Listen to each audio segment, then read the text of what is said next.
My name is Justin Hutchins.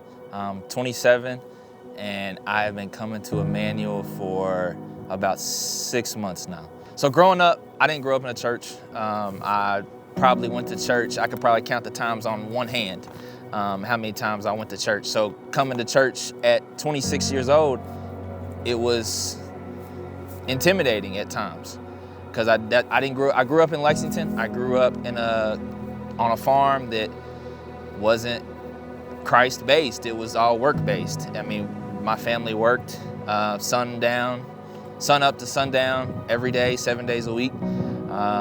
Growing up, I played sports. I went to Bourbon County High School and then went to the University of Kentucky, where I took part in everything that you could think of when it comes to sin. I was a whole different person than I am now. I was angry. I was a person who tried to get reactions out of people and was spiteful. And looking back on it, I realized like how lost I really was, even though in the moment I felt like everything was good. My first conversation as an adult about Christ was with somebody who grew up in a church, and then myself, who had never grown up in a church before and didn't really go to church. And we had two actually very competing views. I was very negative and she was very positive about the whole situation. And she had every reason to leave me in that parking lot that afternoon, but she didn't. She brought me along the way. She led me. She put me in a position to talk to people about Christ, talk to a couple amazing guys, and that started my journey. We'll fast forward about a year. I felt like I was doing things right, but actually wasn't. I was still lost. I just wasn't recognizing the fact that I was actually lost. I was living 1 foot out the door and 1 foot in the church. I was trying to be still cool in the world and have a cool relationship and be cool inside a church and be spiritually found. There was a point when I felt like there was something that I was just missing. Like there was a point where I wasn't really getting everything out of life, like I was missing something. And at that point, I was led to Christ after a Thrive where Jeff Shepherd spoke.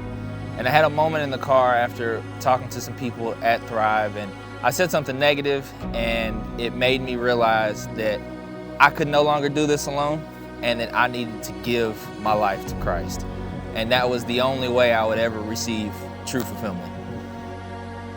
When I decided to give my life to Christ, I felt relieved, like a weight had been kind of lifted, and we started in the right direction. And that was the beginning. And everything else was great after that.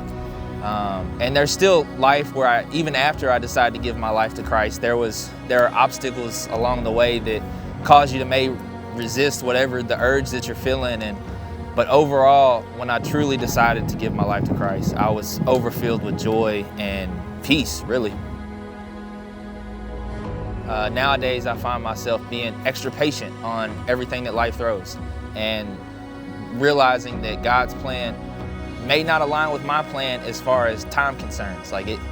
We know that God is working on His time and that we can't be impatient with the plan that He has for us. So since I've given my life to Christ, I've become more patient. And with that being said, I've become more passionate about it. I've picked up my passion with school. I've become a much better student in my studies of criminal justice. I've become a much better worker. I'm more passionate about the work that I do.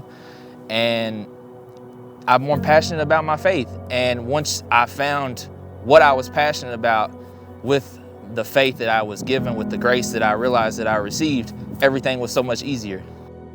To those of you who are on the fence about whether to give your life to Christ and follow Jesus, I would say, one, don't be afraid.